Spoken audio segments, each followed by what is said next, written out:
Hello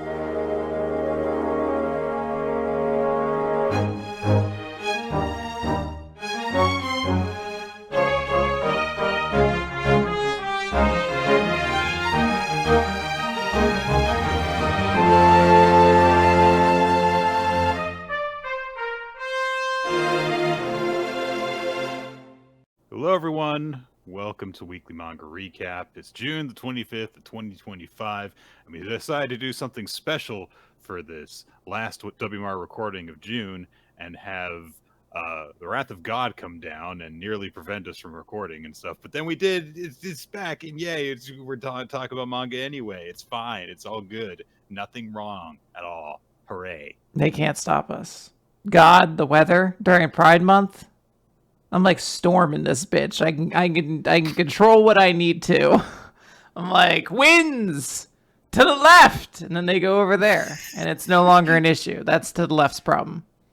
I want an interpretation of Storm with all of the usual dramatics, but her verbiage is just very direct. Winds! Call to Hit me! That guy! Punch him in the face! Make all the winds into a big fist and punch him! Listen to me, elements! Heed my call! Hear my call! Lightning him in the penis! Kick that guy's ass! Okay. Yeah, there was rain, there was thunder, knocked out my power for a bit, and then it came back on. So it was like, all right, I guess we're going to record anyway. But then we both remembered, holy crap, there's so much freaking manga that came out this past week, which means that I think we're going to do things a little bit different this time. There's going to be a lot less recapping and a lot more just kind of general discussion for a lot of stuff, especially because there are quite a few chapters where there's not a lot of events going on that are going to merit a whole lot of discussion. Oh man, I'm going to seem that way at the very beginning. I'll tell you that. I'm so excited for when we get to the shortest recap of Boruto ever, and we're like, oh, nothing happened this week. We don't have to go over it. But I don't know. I don't have any other tangents. If you want to get started. Yeah, let's just do it. Let's get into it. We have 38 series to talk about this week. We're gonna be starting up with this week's Detective Conan. Oh,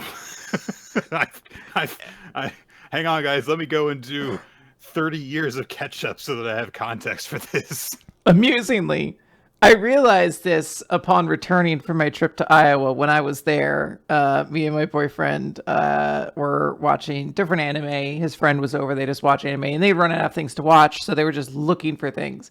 And I was like, as a joke, I was like, let's do like Case Closed. But then we did decide to do the most recent episode of Case Closed. Context-free. No context. Completely I was like, I don't know who any of these characters are except for Conan. And he's still like 8 or whatever, I guess. So the only 2 episodes of Detective Conan I've seen are the first and then another one 25 to 30-ish years later in the production schedule. Wonderful. Also, a cliffhanger. We don't know who committed the murder in the episode we watched. It was certainly a 2-parter. Excellent. That's why it's been going for that long, I guess. Yep. But we don't have exactly 38 series to cover this week, Quinn. But we do have the 39th chapter of Ichi the Witch, which is Feelings Returned. Yeah, last time Gokuraku punched the fuck out of the Joyous Sorrow magic, smashed his face. And as we see, now that seems to have stuck. Like, his face is seemingly permanently deformed by how hard Gokuraku hit him. And the trial has been completed because he absorbed all the sadness. It's all good. It shatters off his back. Ichi and Richiya both help him out. And then Ichi goes over to, the Joyous Sorrow, who has lost. The trial's been passed. And his magic core is starting to form outside of his body, and he starts to go, no, you can't do that. No, I'm supposed to join up with Lord World Hater. You can't do this to me. And Ichi gets right up in his grill and says, no one will ever hug you ever again. It's a line that makes a lot of sense when you're like, well, yeah, he's used to Bakugami and he's used to being hugged and given all this affection. But it is just one of the coldest lines you could say to someone before you murder them. Is no one will ever hug you again. Hug you again. But very in character for Ichi. And he snags the magical core, and that's it. Bakugami is defeated with a big no! And Ichi claims it. And then we get a moment of the giant tapir Bakugami dissolving into all of the moments of sorrow that have been stolen from the people of Kagami. And there are like memories of lost people within these motes of light that go sifting out through the village. And the first one that we see belongs to the head priest tour guide guy that was like one of the most ardent supporters of Bakugami.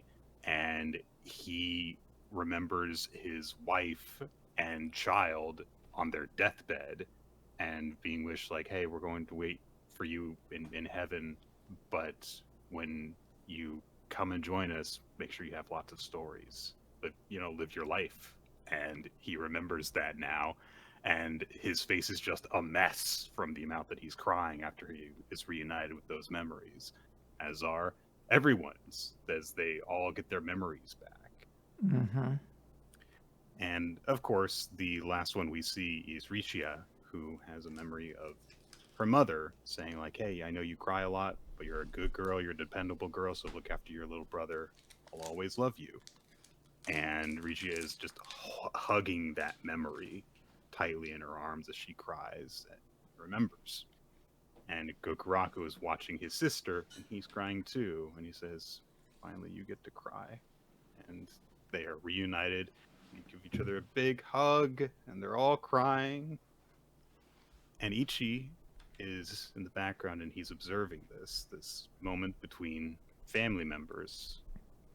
And Descaras shows up, now that Bakugami is dealt with. She sees Ichi cry a single manly tear, and she just steps up behind him, puts her arm across his shoulders. And we get narration that says that after 10 long years, the people of Kagami came together as a country, and they cried.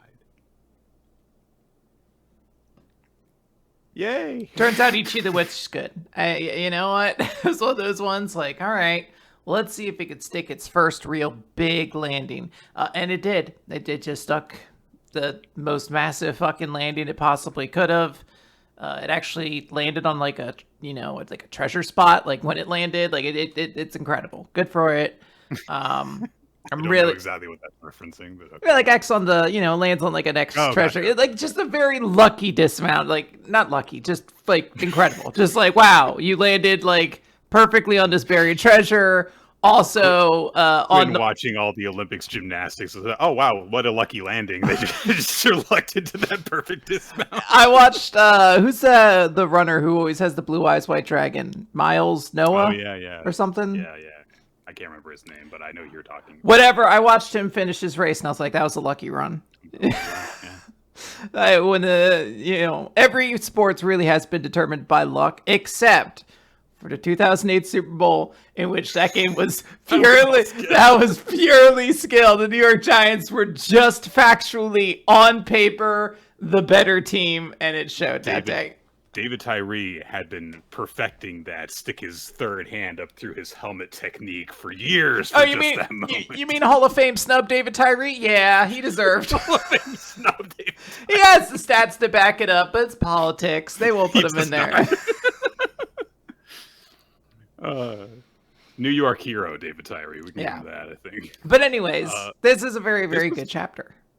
This was a fantastic chapter. I actually did tear up reading this. I think that it hit home perfectly. I love that every little emotional beat you want to have is in this, and I really, really like the way that it ends with Ichi still not quite understanding what he's witnessing, but it still has a resonance within him.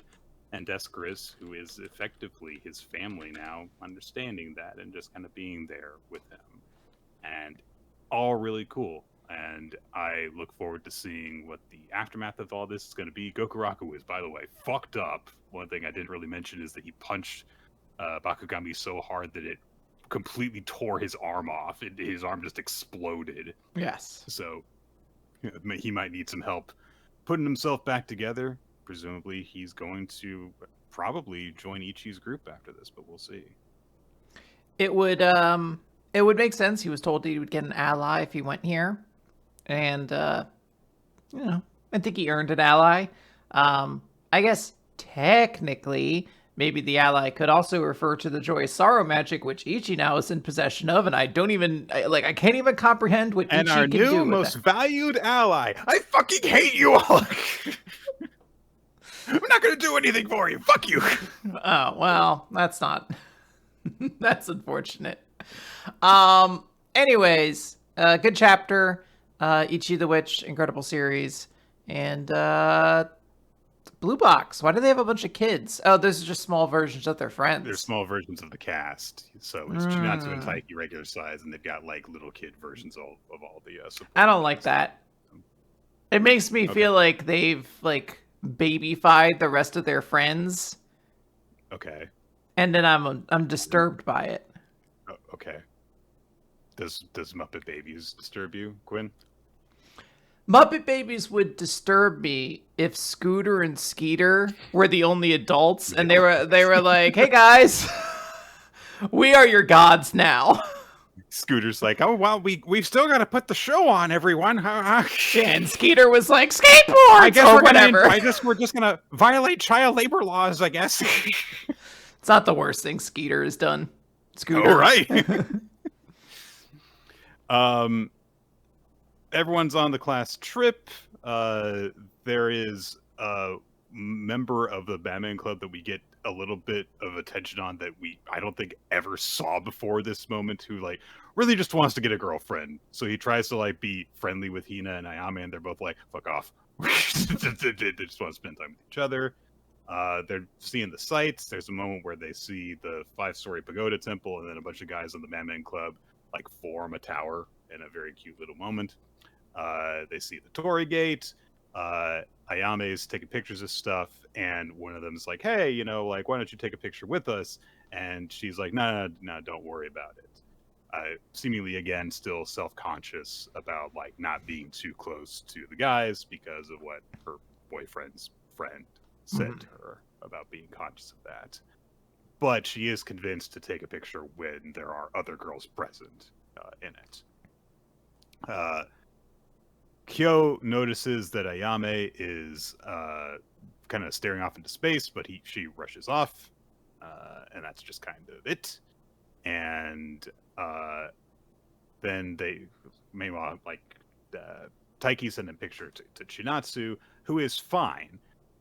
She brings up the Baumkuchen that was brought to her by her neighbor, but other than that, it's not brought up. They're just gonna like, you know, be in a relationship over a phone and stuff and talking about stuff, and also wishing that they could be, you know, on this vacation together, going to see the sights together and stuff, and have a little imagination moment to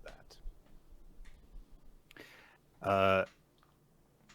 Then Ayame runs into Takasago from his group, and Ayame says like, "Hey, if there's anything you want me to change, then you know, you shouldn't hesitate to tell me." She's trying to like just kind of like be a good partner and just like communicate and everything. And she says like, "I know I'm kind of like oblivious to stuff, so I want to be a better girlfriend for you if I can." And Takasago's like, "Oh wow, yeah, I'm glad that you told me that. I'm happy to hear that. If I could request, I want to walk around together, just the two of us." And just before this, we had seen Ayame talking with Hina and Nina about how they were going to spend the day together. As I say, she made a lot of plans. So this is a tricky thing about being in a relationship, is prioritizing what you can do for your partner, but also, you know, like not sacrificing stuff that you want to do with other people that are important to you. And this, you know, is a potential actual test of their relationship, of like, hey, are you gonna do what your boyfriend wants, or, you know, are you going to do the thing that you and your friends already said you were gonna do? What would you do in this scenario? I would tell my partner, who I love, I'm sorry, I have plans with other people. I will see if we can work some way around it, but I can't just spend the whole day with you. I don't want to just like screw that up. So, Now you threw the word love in there. I don't know if Ayame loves him. So would it change if you didn't love that person? Would you just be like, nah, Well, I already made plans to go with my friends? it would probably be a little bit closer to that. Yeah. Yeah. What if I locked my friends in the sauna so that I had an excuse? I was like, well, they've gone missing. So we obviously can spend the day together. Like, shouldn't we be looking for them? Like, no, they'll show up. There's no longer scheduling conflict. I've murdered them. I'm not killing them. I presume the friendly innkeeper will let them out after I'm done. That is kind of the thing, is that also, like, she doesn't really know how Takasago is going to react to whatever she says. Like, is she going to want to just be upfront with him on that? Is she going to just be the self-sacrificing partner one because she doesn't want to screw up the relationship? You know, she was very dead set in the previous chapter about, like, I am a person who does a good job as a manager and I make my boyfriend happy. So is that going to just be her main priority even if it makes her unhappy? Yeah, I'll be curious. We're gonna have a big decision coming up for Ayame and get some character growth, kind of what I was looking for the other week. So I'm excited. Hopefully we're gonna get some progression there. And I think the moment of Taiki and Shinatsu, I don't know if they're joint doing it or if it's just kind of Taiki doing it, because he's the one currently on the trip. But Right. it is a very, very cute thing that you do together when you're just like, oh, I wish my significant other were here. Here's all the things in my head we were going to do together. Yeah. Well, you know, you just kind of hope for in those kind of situations that you do get to do those things in the future. Hey, maybe they will. But well, Quinn, there was another chapter this week. It's Boruto. Oh, it's Dandadan time already? Yeah, it's Boruto, 2 Blue Vortex, chapter 23. We don't have to recap this. We don't. A fight happens. There's nothing that happens. A fight happens. There are speed lines. At one point, Jura does the V trigger, but it's not even a cool-looking V trigger. I wouldn't even be able to tell that he hit him with his knee if the prior panel hadn't prominently featured his knee going forward. It doesn't capture the impact very well, and it looks like, oh man, Boruto is getting his ass kicked, I guess. He's gonna die, I guess. And then Kashin Koji goes, wait a minute, I'm getting an update. Hold on a moment. And he sees things changing, and all of a sudden, a sword hilt, or a chakra rod, I think it's a chakra rod, goes down through Jura's bloodless eye socket. Like, no bodily fluids at all whatsoever are spilled by this. It's so natural looking that you would almost assume the rod belonged there. Like, there's like nothing has been disturbed by this thing being impaled through this man's head. Nothing. He doesn't even like kind of stop talking or anything. He just continues on. He's focused. This is not a bother to him. I do not think I have ever seen a less impactful someone being stabbed through the impalement. And I remember the time that Zaraki stabbed Noitora through the eye, and then it turned out he had a perfect tunnel in his head, so he didn't actually get wounded by it. Like, weirdly enough, that'll come up again this week. So, stabbed the eye, and then Kawaki goes, oh, this ain't enough to kill you? Guess you really are a monster. Blah, blah, blah. And it turns out Kawaki has shown up to help out, and Kashin Goji goes, wait a minute, I'm getting new omniscience visions. Don't use that term, that sounds so stupid. For the first time in like 6 days. And it turns out that a place that Konohamaru and Sarada and Mitsuki went, according to directions that Boruto gave them, was to reconvene with Delta? ? So she's there. More fighting happens between Kawaki and Jura. More speed lines, banter between Kawaki and Boruto, and then Kawaki unleashes his karma thing and goes, let's do it. And yeah, that's the chapter. Isn't it so cool? Kawaki's here now. And it's cool that they're friends, except they're not. I thought they still hated each other. They are. They're not. They are. They're not.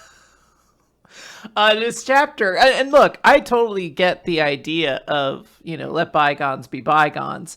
We got to stop these guys who are trying to kill all of us and our friends. But they go right back into their casual, like, what are you doing, bro? Laying down, bro. Why don't you get up, you dumb bro? And I'm like, yo, it is wild that you guys could just pick this up immediately. You two are crushing for each other. Please just date.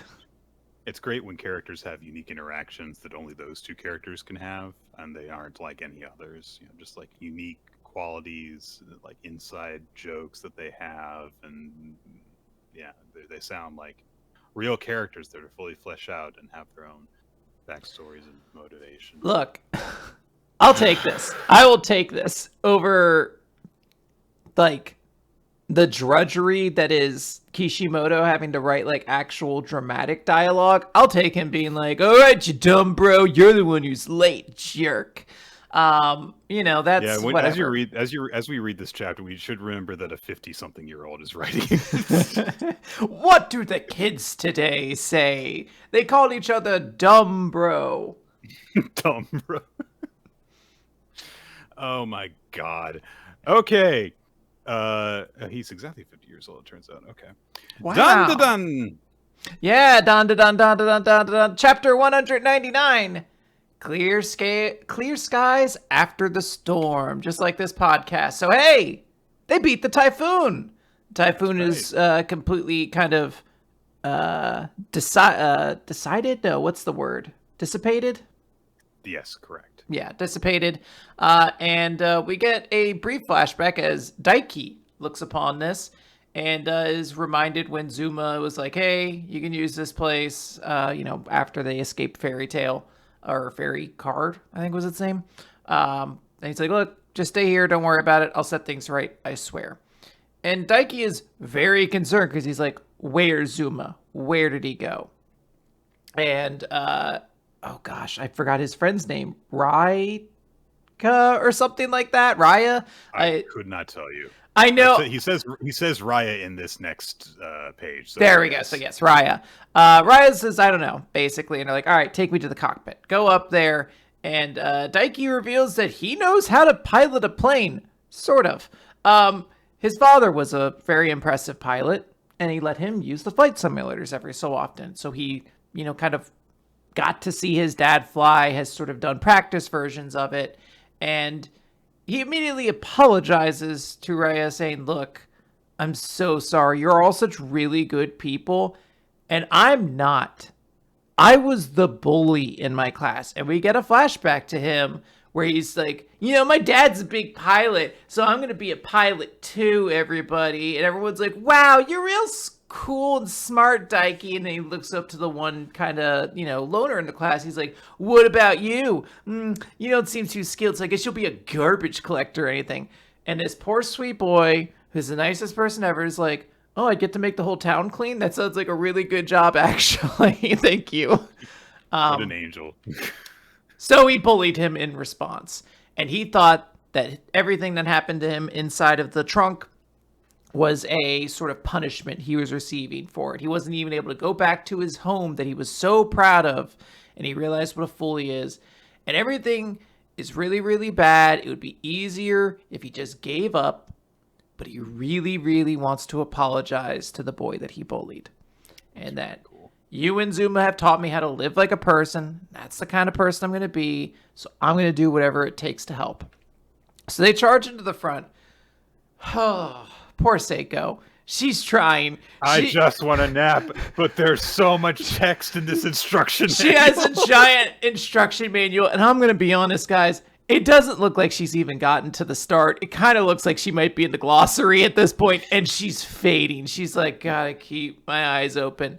But when Raya and Daiki come in, she kind of pops open a little bit more, and I'm like, hey, he thinks that he might be able to fly this.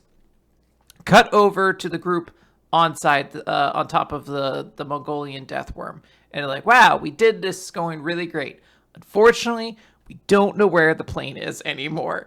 And Momo says, hey, fly the plane higher. And basically, and Mamakita is like, No, we're bringing you guys straight to our hideout so you could be human sacrifices for our new We're death still worm. bad guys. So they're like, oh man, Evil Eye tries to come out when it hears that they're still doing these human sacrifices. But before anything else can happen, not all the sharks are gone, and one shark is just coming towards the mouth open. And It's bigger than all the other sharks combined, essentially. it is bigger than like this death worm, yeah.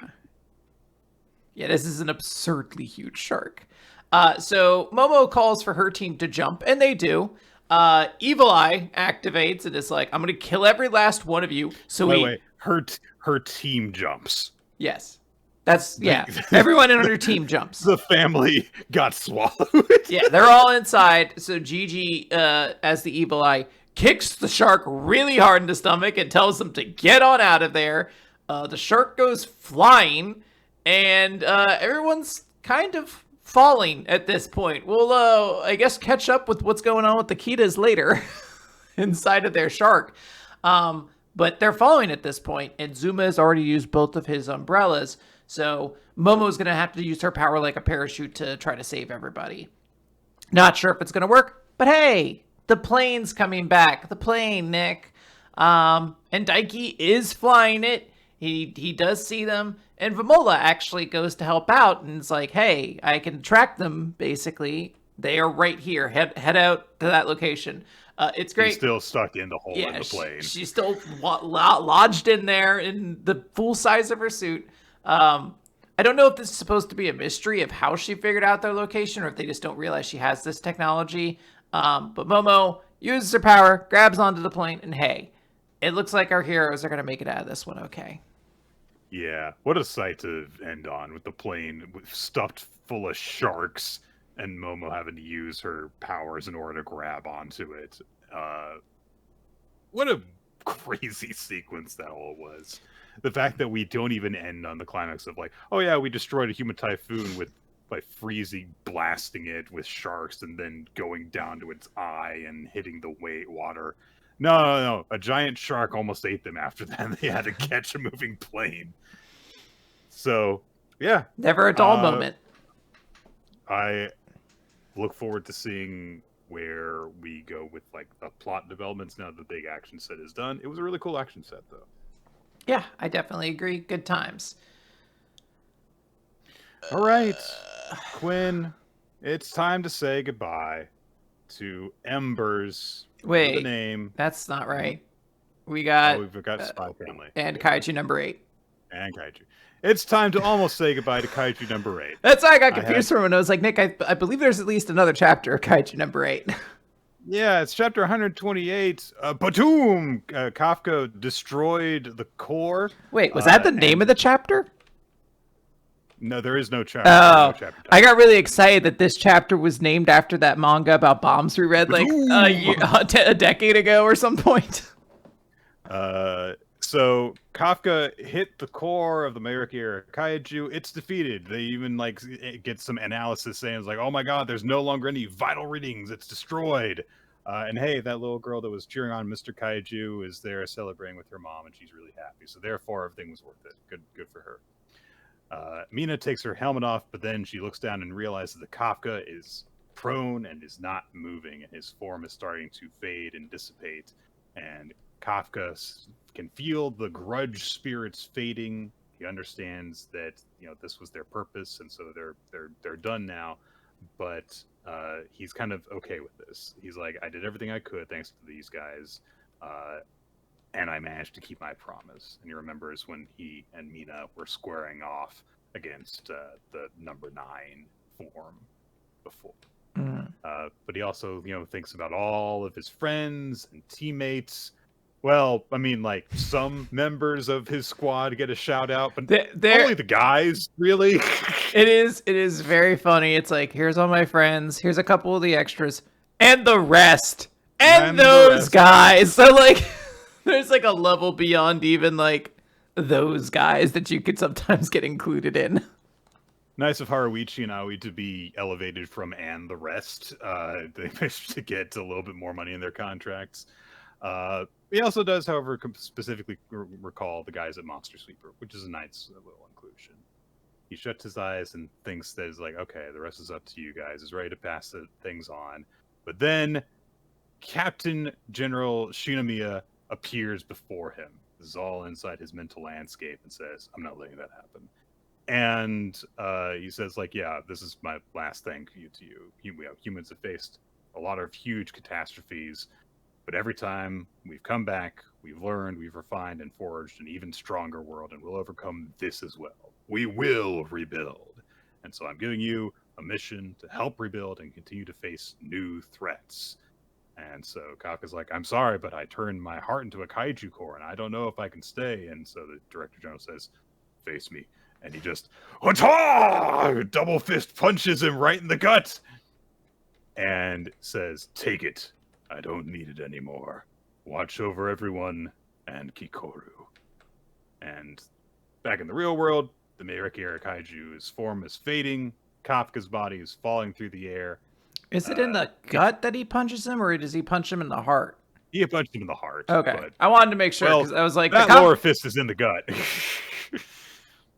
True. He's like, one in the heart to spiritually tell you can still be human. And one in the cock, because I just don't like you that much. I don't like you. Ichikawa catches Kafka's body and sets him down. Kikoru gathers around him too, and the monstrous kaiju face dissipates off of Kafka's body, leaving his human face behind as the chapter ends. So, hooray, a happy ending. So, we got one more chapter after this. Yeah. That's it. God, I just don't want to repeat myself, but it's always just going to be like the same thing over and over again, which is like, dang, I wish the series had like ended on a good note instead of a kind of meh note. But that is the situation we're in. Nothing I can really do about that. So going to try to enjoy these last chapters. And as like separated from like the exhaustion and fatigue, I think this is a fine chapter. Kafka gets to like reflect on his life. There's a very new, like very funny page turn of him being like, all right, guys, well, the rest is up to you. And it turns like, no. Like that part's very, very good. But as a whole, this is sort of fine, which is ultimately kind of like, you know, we've always talked about like Kaiju number 8 doesn't do anything new. It just generally does what other shonen do well. So yeah, it definitely services in that fact. All right, yeah. This is not exactly a difficult twist to see coming, but it's fine. And I do like the speech that Shinomiya gives about endurance and saying like, hey, humans have been through a lot of cataclysms and they always endure, learn from the past, and they press on. And that's an inspirational note for hard times, let's just say. And hopefully we can continue to actually follow that example. It's a good Paramore song. Hard Times. Nick, what's your favorite Paramore song? I don't know a lot, so I can tell you that much. Oh, wow. You'd strike me as a Misery Business kind of fan. I think I've heard that one. You definitely have heard that song. 100%. I'd be stunned if you got through our childhood and didn't hear that song at least once. I don't know. Okay. So, well, maybe things are different. All right, Spy yes, Family, Nick. Okay. I listened to 2 seconds of it and I was like, oh, okay, yeah. Spy Family, chapter or mission 118. 118, yeah. It's that whole poaching thing after Yor dealt with Hemlock, who was convinced that his isolation gave him greater powers than Yor, being all kissy and huggy and stuff. And there's a lot of killing poachers in this chapter, including one dude who just is on guard duty and then his neck is broken in the next panel. Brutal as fuck. And Yor is killing people with her needles. Hemlock is still in a stupor after his fight with Yor, but when one of the guys approaches him and Yor's really worried about Hemlock, he slashes his sword and takes the guy out immediately. He's just kind of like blindly swiping his sword around, though. He's not actually approaching anyone. So Yor grabs him by the waist and like puppets him around people. Only when some of them tried to team up on Hemlock does he manage to actually wake up, because how dare you fight as a group. if being friends means so much to you, I'll chop you all up. This guy needs help. He needs to go to a trivia night or something and just meet people. Actually, I think his plan is great. I like that this guy is going to stay as far away from civilization as possible. He does not want to interact with anyone else, and I agree. He should not. They complete the mission, kill fucking everyone. All of them are dead. And so, yeah, they're like, all right, I guess we'll head back. But Hemlock says, I'm just going to walk home. It would be inappropriate for me to return with you. Yora's kind of worried about him, but he's thinking to himself, my devotion to solitude was inadequate. I must redouble my efforts, lest I end up like her. And he imagines Yor saying, eep, save me, hubby, and I'll give you a welcome home kiss, while she, like, wiggles back and forth. But then he collapses and has a moment of saying, maybe I'm mistaken, though. Could I become stronger by marrying too? No! It's the children who are wrong. Off-screen, Yor explains all this stuff to Matthew, saying, like, so I did kind of, he said that it was making me waver, and it did make me wonder if I made a mistake getting married while I'm an assassin. And Matthew does say, like, there's not really a simple answer to that question because everyone's circumstances are different. And so she says, oh, so the correct answer is just whatever makes you stronger. And he says, well, who says you need to choose at all? As long as you stay devoted to your work, as long as that's your top priority, then that's enough. So she asks him, well, why did you get married? And he says, well, my situation's a little different. I got married. My wife had the fattest of asses. I know what I'm about. As long as your dedication to your work remains your top priority, second only to getting that ass. Second to squats. You got to do a lot of squats for Mr. McMahon. God, don't say it like that. But McMahon says, yeah, I take pride in my work, but I understand that if people knew about my work, then that wouldn't be perceived well. If my wife discovered what I did, I don't think she would stay with me. But I have come to hope that she would. And maybe that hope is the reason we're still together. And Yor reflects on some of the times that she has been in a situation and she's thought about what Lloyd would think about what she does. And she thinks, am I also hoping for that he would understand what I do? But Matthew also says, your situation might be different, though, from the way Hemlock talks about it. Until I die, I'm always going to wear a mask. I'm always going to be lying to my wife. And maybe that's selfish of me. But I don't harbor any misgivings about that. If you are having second thoughts about your marriage, you need to end it. If you aren't committed, everyone's going to end up getting hurt. I do appreciate that he's able to just very bluntly be like, look, whatever decision you make, you need to make it. I am not here to judge you if you decide the decision that you're going to do is to lie to your husband the rest of your life. It's what I do. But you need to make that call. And we're kind of just like left on that thought. Yor gets home. Anya reads her mind immediately. It's like, holy shit, Mama killed bad guys. But she is left thinking what to do because she thinks, I don't dare tell Lloyd about my real job, but I just can't bear this any longer. And she goes to knock on Lloyd's door. So that combination of sentences, of course, leaves you with the implication of like, oh my God, she might ask for an end to this arrangement. But we'll find out what happens next. And I am intrigued about this. I really do like the speech that Matthew gives her about like, hey, whatever you decide, just do it. I don't necessarily think we're going to get a huge change to the status quo just yet, but it's nice to have this addressed and thrown out there. It'd be nice if we got a status quo change, right? It's been running for a long time. You could definitely do it at this point. I was gonna say there was a part of me that when I saw this, I was like, all right, well, what is this the fake out for, you know? But then I sat at it and I was like, what if this isn't a fake out? Because we also just established that he's making a mission report. So, like, I don't know. What if she just opens the... I mean, Lloyd's a pretty good spy. I guess he wouldn't be, like, caught that easily. But, I don't know. It just feels like eventually these worlds do have to cross over. Yes. And maybe it won't happen here, but I think it's going to happen soon. And this is the... I feel like the way dramatically you would want to do it is on the field.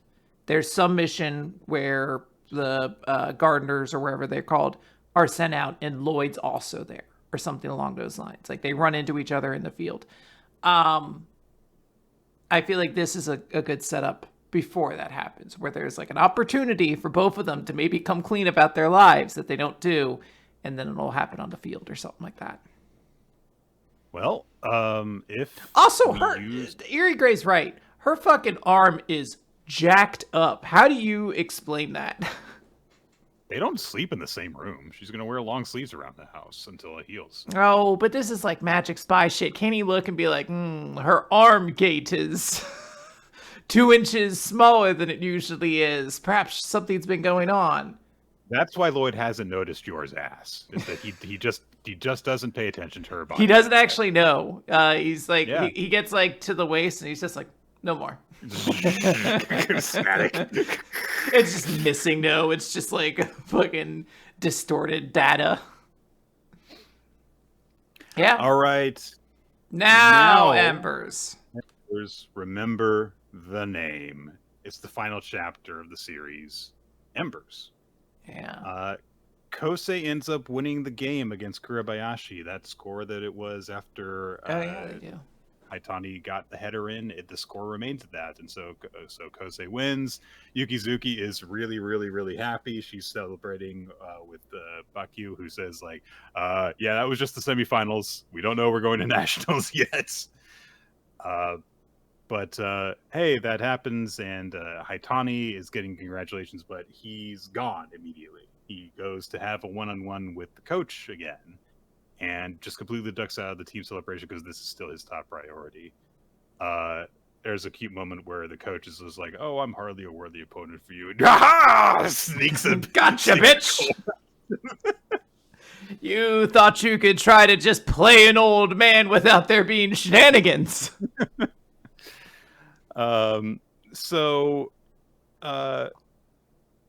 There is also a cute moment where the coach is just like, "Oh, that's what being a serious competition is," and Haitani's like, "I don't know about that." He's like, "Oh, well, fine, okay." Yuga and Yukizuki are talking about while this is happening, and it's just like, I don't know what the hell they're thinking about this stuff, but oh well, we'll let them do it. And as they're playing together, the coach observes, like, this is the real you. You're passionately competitive. You're always going all out, and you're destroying everything around you as you do because you're scorching everything that you touch. You'll probably never notice it yourself, but you've already seared so many people, and I'm sure your flames will keep spreading, burning many, many more. And even though you won't notice, as you never look back across the wasteland of ash you leave behind, some of the ones you've burned will stand back up again. Those who know powerlessness will grow stronger. Those who have tasted failure will grow braver, and they'll come back to you, mesmerized by your flames. And in the present, I can't wait to see what Aitani's future looks like. Yeah, it'll be great to see future chapters and see how that goes down, won't it? In the present, Haitani steals the ball away from the coach, and he's really happy. It's the first time he ever actually managed to beat him in one-on-one competition. And he's like, "Why are you so excited to beat an old man like me?" And Haitani's like, "Well, why wouldn't I be?" And the coach says, "Well, what if you had stolen the ball from me back during our first contest? Would you be as happy about it now?" Stealing the ball from a person and who you steal it from, none of that has any value intrinsically. It does to you because you've made it valuable. And he asks Haitani, "Did you have fun playing soccer?" And Haitani smiles and says, "Yeah, tons." Aww. And we cut to 12 years later. There's an interview that Nerima is giving now that he is, a pro soccer star and stuff. The interviewer surprised him by also bringing in Yuga, who was a big rival of his and stuff. And they're kind of like, I like that this interview was happening, by the way, at Shueisha. Yeah. Yeah. We don't own the copyright on Shueisha, right? So afterwards, the two of them kind of like are catching up while they're walking by, and Nerima's like, in the end, I never beat him. Mm-hmm. This shit's so fucking funny to me. Poor Takami has been cucked this entire fucking series. Like, nonstop, has always played second fiddle to Haitani, has always been like I know I'm the fucking loser on the team, actually, but, like, I'm gonna compete. All this sort of stuff. Very, like, powerful number 2 energy. And then in this moment, where we're very clearly meant to believe that Haitani is about to walk into the room, Takami shows up, and then after it admits, like, yeah, I actually wasn't good enough for Pro League soccer. His rival. Well, not even that. He's like, even separate of Haitani, I wasn't good enough for the Pro League, but J League is where it's at. You're like, dog, this is so sad. So Nerima, bemoans the fact that he never beat Haitani in all the times that they went up against each other. So he says, like, hey, do you know what he, got up to? And Yuga says, nah, we fell out of touch after graduation. But wherever he is, I'm sure he still plays soccer. And we cut to a school where a student is bullying another one, getting into a fight. And some of the teachers are like, what are we going to do? He's just going to get suspended again. Should we do anything to stop it? The bully student goes to punch out the guy that he's bullying, and then a hand reaches out and grabs him by the wrist. And back with Nerima and Yuga, Nerima asks, what makes you think that he's still playing soccer?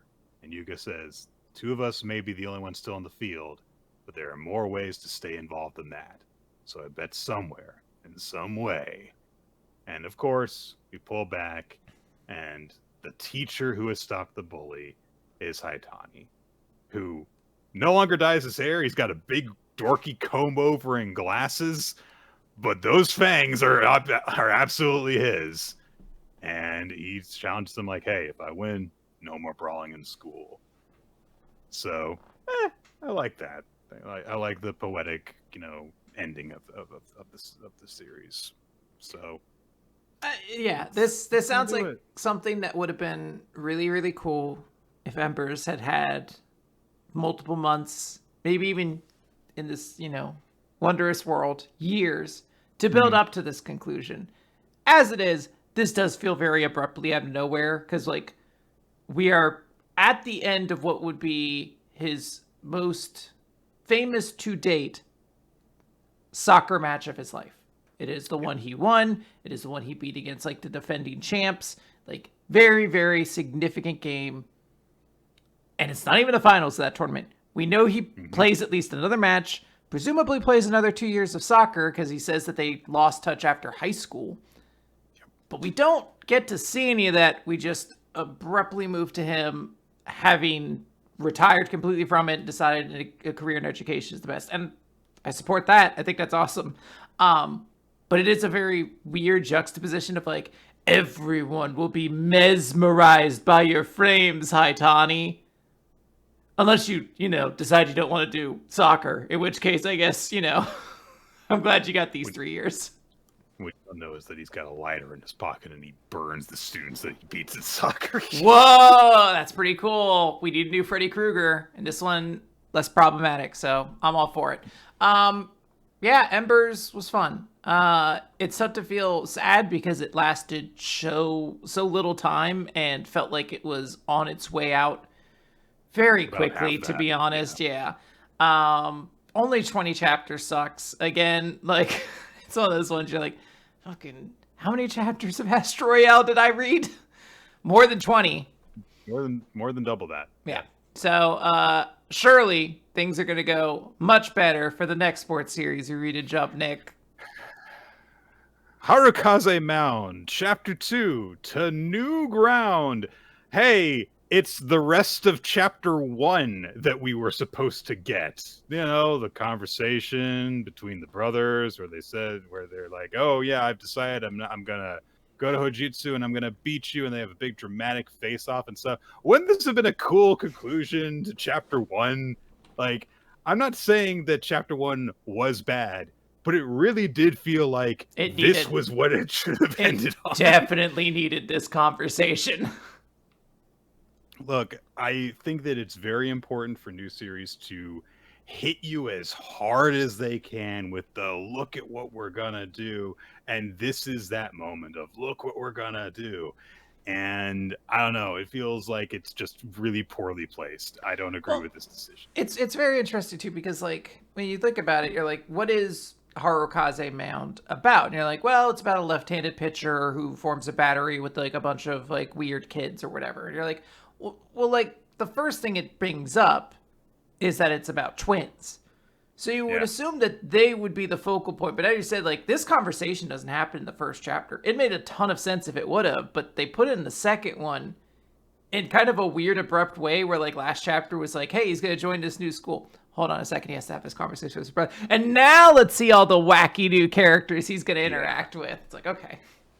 Everything else after that point where they have the conversation is like going into the school. The big guy that they meet is this serious glasses wearing batter guy that he does not have any confidence in Nagihara being the pitcher because he's only just, you know, adapted this new pitching style. But oh man, Nagihara does his cool pitch and like, oh, feathers burst off his arm, what's and he manages to get a strike on the guy, but it's only one strike. And they actually do have an explanation here, which is like, hey, the reason why pitchers with unorthodox styles are so effective is because batters are used to saying the same kind of pitching over and over and over and over again.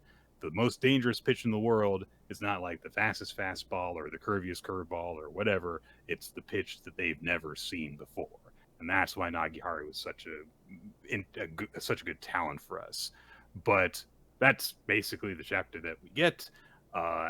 So I don't know. I feel in my gut that like something's not being done properly here, and maybe I'm just entirely wrong. But yeah. I didn't hate this chapter. I kind of like the guy that they're interacting with. I just don't quite get what makes him unique. Like the whole gimmick of this school is that it's a brand new school. They're starting out a new team. All their players are a little bit funky. And I didn't quite get what this guy's thing was. I do think the visual of his arm like exploding into feathers was actually extremely cool. Oh yeah. And that kind of imagery is much appreciated now, but I want to start learning about his little freaky friends. I want to know what these guys we're all doing here. Yeah, if they're all supposed to be like the Bad News Bears or whatever, then Wakamori seems very straightforward and serious. So it'll be interesting to see what his weird quirk is that he ended up on this team for. Yeah. Anyway, we got Hima-Ten to talk about. Hima-Ten. It is chapter 47, Idol Concert. More like Hima 47, Nick. Yeah, thank you, Quinn. So Hanoka and her friends are getting ready for their idol concert. Mayu is there too, and she brings up like, "Hey, what did you think about Iemori and Kana's little performance at the fashion show?" And Hanoka's like, "I don't want to talk about that." And Mayu's like, "Well, yeah, good thing you were doing this idol concert though, because now you get to like show off a different side of yourself to Iemori and everything. Yeah, you did this so that you could show off to Iemori, right?" And she starts to object, but Hanoka's like, "Yeah. I hope he likes it." So Maya's like, "Okay, I'm gonna go and join up with him in Yokomizo. Break a leg." So She rushes off. Iomori at that moment happens to send her a text message saying, "Hey, hope you're not getting nervous."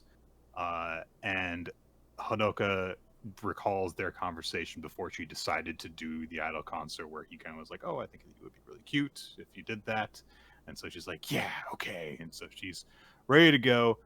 Mayu joins up with the guys, has light sticks to do a big proper idol concert.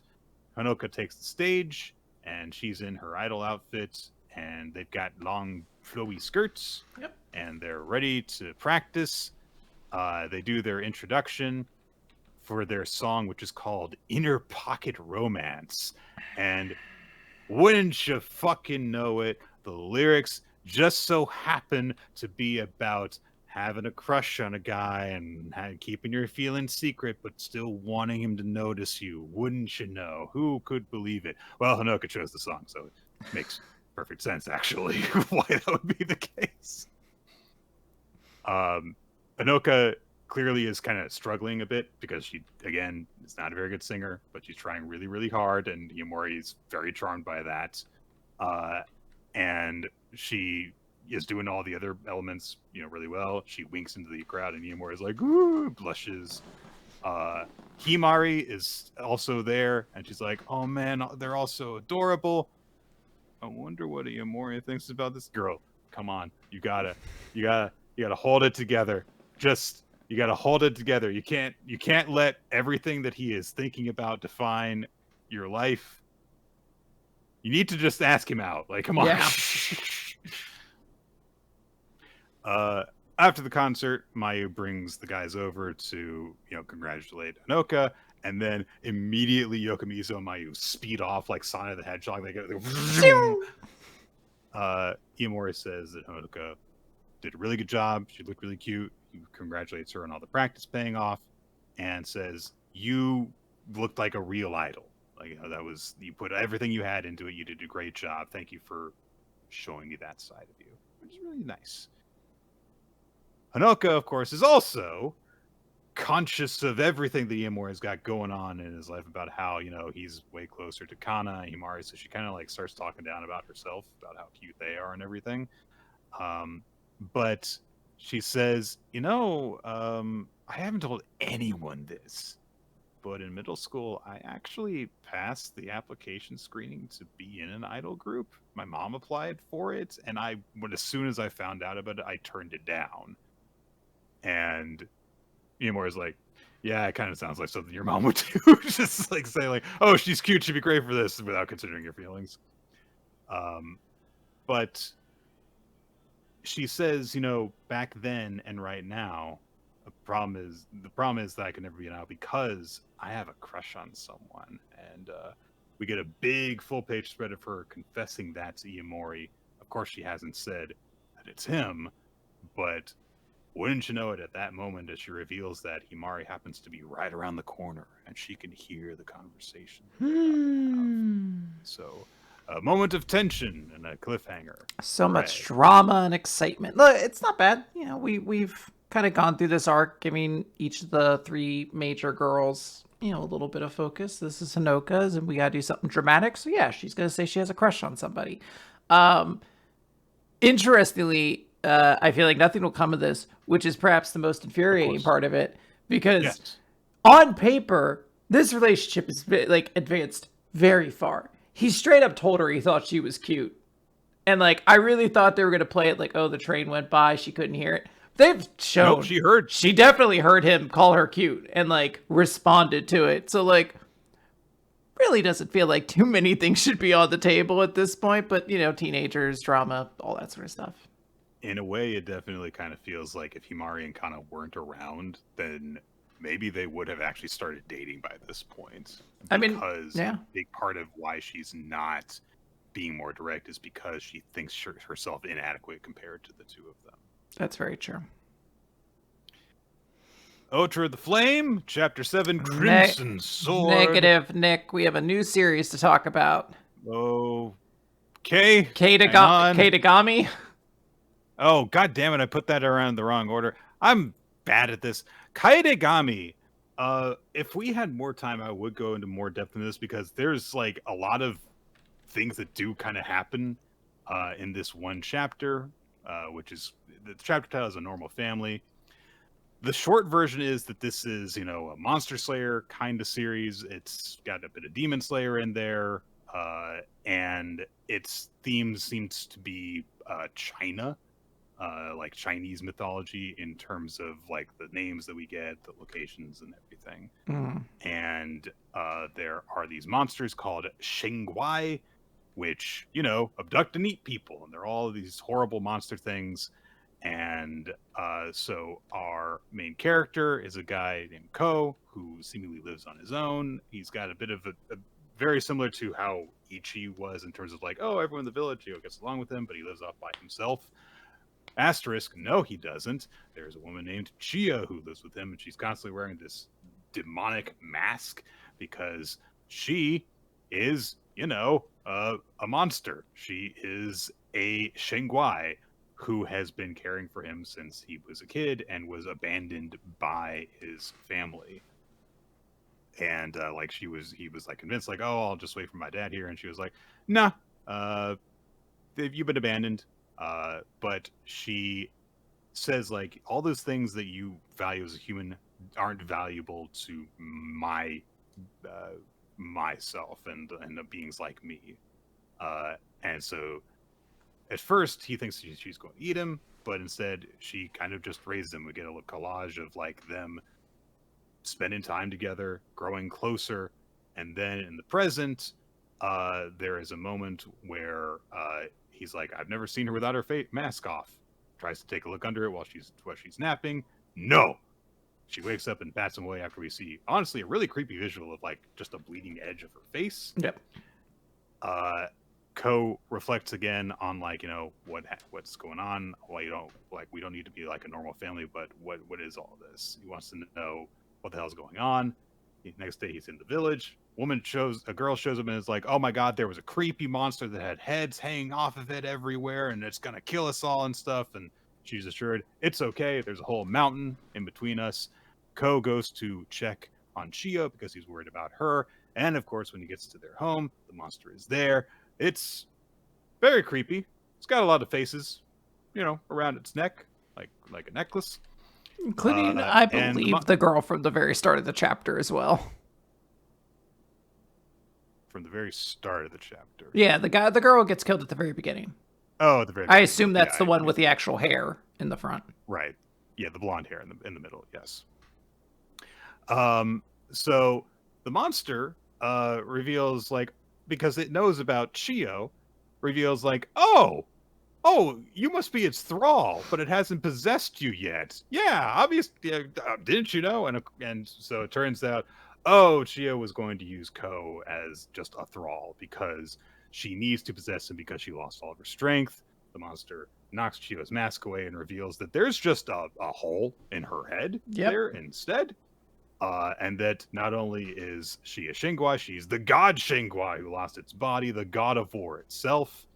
And this is revealed, but Ko manages to pocket sand. Ko manages to pocket sand the monster. They run away. He runs away with Chiyo in tow and asks, like, that wasn't true, was it?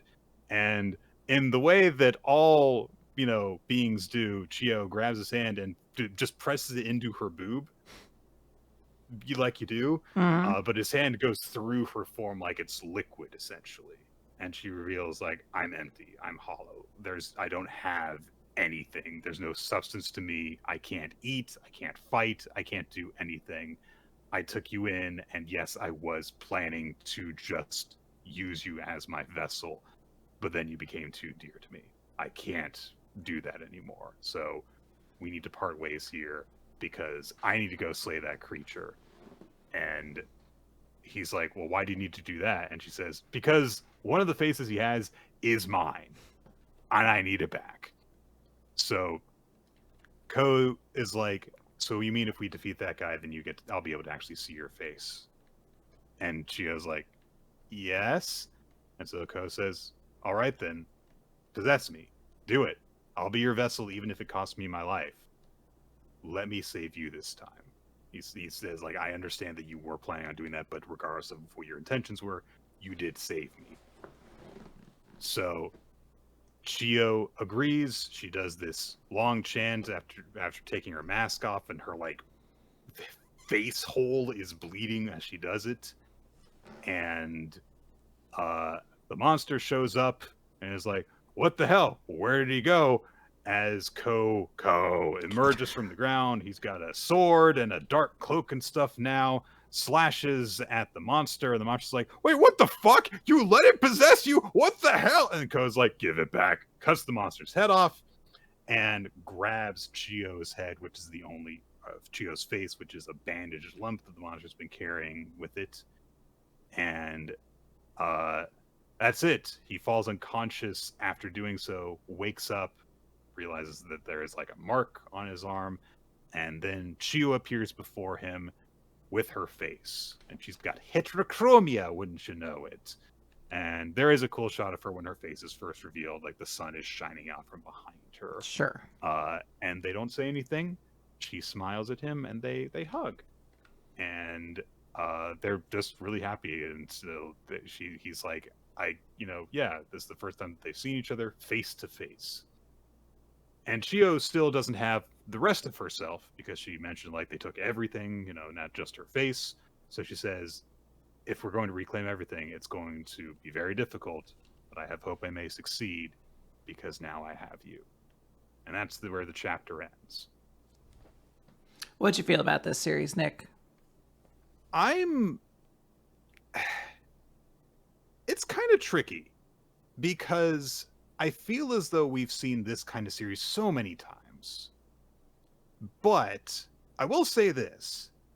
It gives you something, as in there is a very clear hook of this is what we're trying to accomplish. These are the obstacles. And it gives you something to want to see.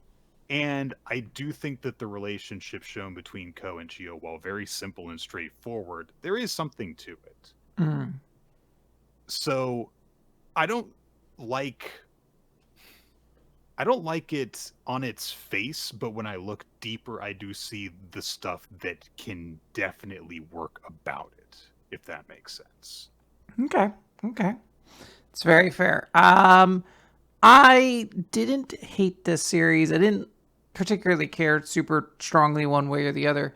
But upon reading it, I was like, oh, okay. So this is done for. Because I find, unfortunately, this is going to occupy, this is such a disturbing sentence to say, too close to the space that Nue Sexorcist occupies, and that already has that audience, I feel like. The demon slaying exorcist with a soul mommy who you can get behind. Maybe this series takes a dramatic chapter 2 kind of turn. I understand this thing's more familial, where everything in Nue Sexorcist wants to have sex with Gakuro, it feels like. But I do feel like from the outside, they just look too similar. Not in terms of art style. This kicks the shit out of Nue Sexorcist in terms Absolutely. of art. Yeah. But I just think that space is kind of occupying the magazine right now, which is a shame, because I would not be against seeing more of this series. But unfortunately, I just don't know if it's going to find the home in Jump that it needs right now. I hope it does, but I'm pessimistic, I guess. I feel as though I would be more willing to give this a shot if this and Nue Sexorcist had been presented simultaneously. I do think that there are some things that, in terms of its choices, that I disagree with. For example, I really think that Chiyo with the missing face is a cool design that's really compelling, and she's already got her face back. Yeah. And I disagree with doing that this early, but I also understand that probably a lot of stuff is being done banking the series success on her being hot. Yeah. Because there's a lot of shots of her curves, let's just say. And if this series is not going to specifically try to cater to the monster fucking crowd, then it needs to go for the much more general likes hot ladies that are traditionally attractive crowd. And I guess that it has chosen its lane and is going for that. We'll see if that pays off. This might be the biggest mistake that is made in this entire series. But yeah, we'll give it a couple more chapters and see where it goes, I guess. Yep, we shall see. In the meantime, though, we have Order of the Flame. Order of the Flame. They beat the Ice Kingdom guys, Quinn. Oter does a flame technique. He unleashes his crimson sword, and boom. They do like a very brief moment of like building up. This guy is dangerous because he has fragments of magic from the Winter Spirit. There is one thing that is interesting, which is that when being given this magic, the Winter Spirit said, "Freeze them, still the fingertips of all those who have oppressed us," which could be indicative of, maybe they're not just horrible monsters that are exclusively evil. Maybe there are two sides to every story. But anyway, they win. The flame defeats the ice guy, and they're all done. And the villagers also come back now that they have a fighting spirit, and so the ice general guy is defeated. Guy who they encountered before thanks them all for helping and says that Itapirko and Oter are heroes. A kid comes up to Etapirko and says, "Your jumps were cool." And Etapirko's only reaction is like, "Yeah, but those guys were just weak. They were small fry. The main army is going to be way different from that." So Oter just tells her, "Well, we should get stronger then." That's it. Yep. Quinn came to a realization What's about that? Oter of the Flame and why I think it's not going to succeed. What's that, Nick? Has there been a chapter of Oter of the Flame since chapter 1 that has given you a reason to go, "Oh, I can't wait to see what happens next chapter"? No, not particularly. Is that a detriment to a series? Who knows? Maybe. Yes. Maybe you want the audience to be like, ho hum. No, I mean, there's stuff, but I feel like you gotta look for it. I'm super excited about Edipika or whatever her name is with the ice skating and how like every time they draw her, she looks cool. Like every time she gets like an action shot, I'm like, I don't know. It reminds me of like old One Piece where Sanji's legs used to feel like they were like 12 feet long sometimes because of how Oda drew them when he was like about to kick somebody. It's just like, it's a cool visual. And I love the speed skating movements that are incorporated into her fighting style. It's cool. Yeah. But it's just kind of fine. Like a cool crimson sword. I don't think it's helped that like Oder himself hasn't had to be really super challenged at all since chapter 1 either. He's just kind of gone to like, hey, here's this. Let me meet this new guy. Let me team up with this. Oh, there's an antagonist I have to beat, but they're super easy. I can like fucking shit stomp them in my sleep if I want. It doesn't super lead you to get excited for the next chapter. I feel like the last time that there was really a chapter that made you go, "Oh man, what's going to happen next?" was probably when we got the little flash of 610 before his proper introduction. Because it's like, all right, Oder's going to go and train with this guy, but with this big looming figure that we don't know anything about, how is this confrontation going to go? That was like the last time it felt like, oh, tune in next time to see this thing, because since then it's been like, all right, so he's going to train. Okay, so they're going to go fight some guys. Mm-hmm. Okay, and I don't think that leaves people with the feeling of, okay, I definitely need to read Oter of the Flame next week to find out what's going to happen. And you need as much help as you can get to convince people to read your series when you've already had one failure in the magazine and you're on chapter 7 of your new one. Yes. Probably the majority of people who have checked out Oter of the Flame have already decided to check out, and that's you may have already just blown your chance by not giving people a reason to care about this. Yeah, it's a bummer. I'm really hoping that's not the case, but we can't really control anything at this point, so let's just see where its first see the future. Yeah but let's see where its first rankings are, which aren't the be all end all. Nice Prison ranked 4th, but I don't think that means it's not the best new series in Jump. That said, it has already kind of received the eponymous Shonen Jump website of, we'll just stick this kind of near the bottom, which has been happening since the early chapters, I'll admit. I just kind of kept quiet about that because I was like, it's nothing official, but they don't put the hits down here usually. Ultimate Exorcist Kiyoshi, Chapter 49, Yuta and the sister. Hey, we get a Yuta backstory in this one. Turns out just in time, too. Just in time. Gotta make you care about Yuta now. So Yuta's family was killed because he had precept power, which drew demons to him. Got taken into an orphanage, met a young sister there named Ryoko, where I do like their first interaction where Yuta is mean to her and calls her an old hag, so she immediately loses her temper and just punches him in the back of the head. But Yuta's like, how would you know? You don't know anything. You're just a hypocrite. Older sister approaches him later and reveals that, Ryoko also had special power, and her family also was killed by demons and also was very troubled when she arrived in the orphanage. So actually, she knows a lot about your situation. She worries about you a lot because she relates. So that Yuta did get guilted and went over to her and actually didn't apologize, but was like, okay, maybe I went too far. Okay, yes, I'm sorry. So that there was this, very nice person in Yuta's life and gave him inspiration, all that stuff. And then she died. Who would have thought? Bummer, dude. That sucks.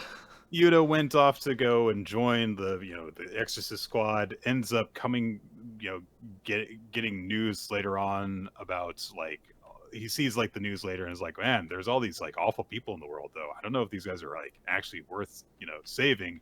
And then got the news in the middle of his work with Sakaki that the sister had been killed, that, she went somewhere to use her priesthood power to heal people and was attacked by robbers of some kind.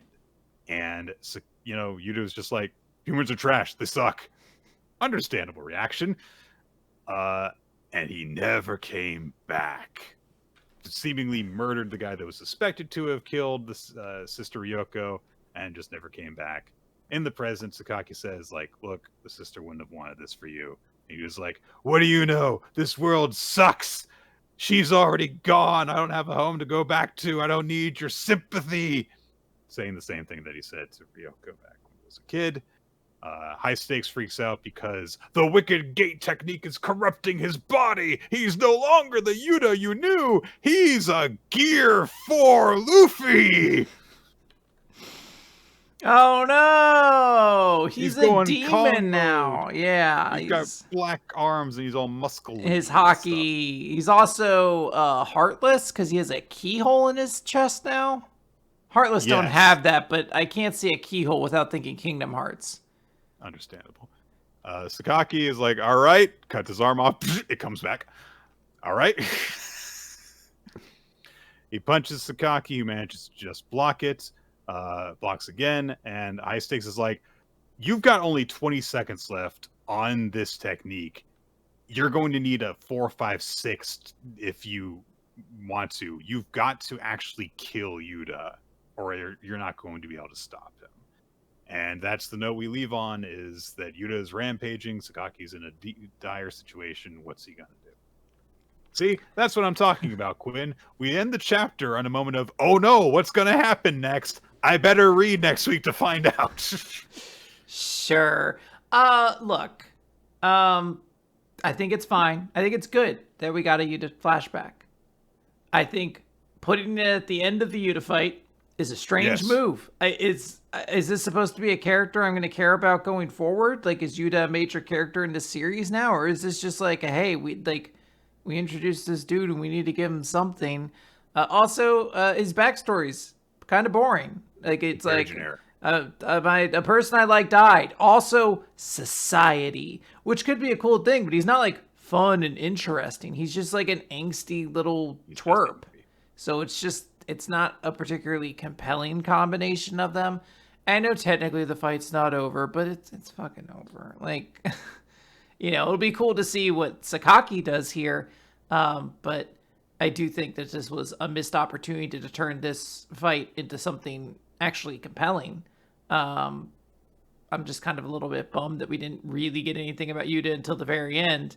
And now that we've gotten it, it's like, oh, and it's not good either. So, yeah, bit of a bummer for Ultimate Exorcist Kiyoshi.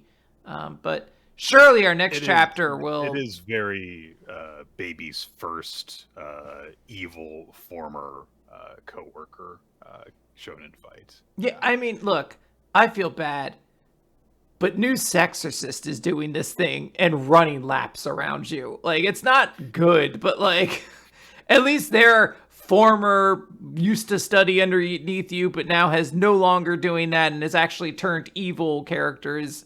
I don't know, he's at least doing things. He at least is kind of cool and weird about it. At least he's the villain.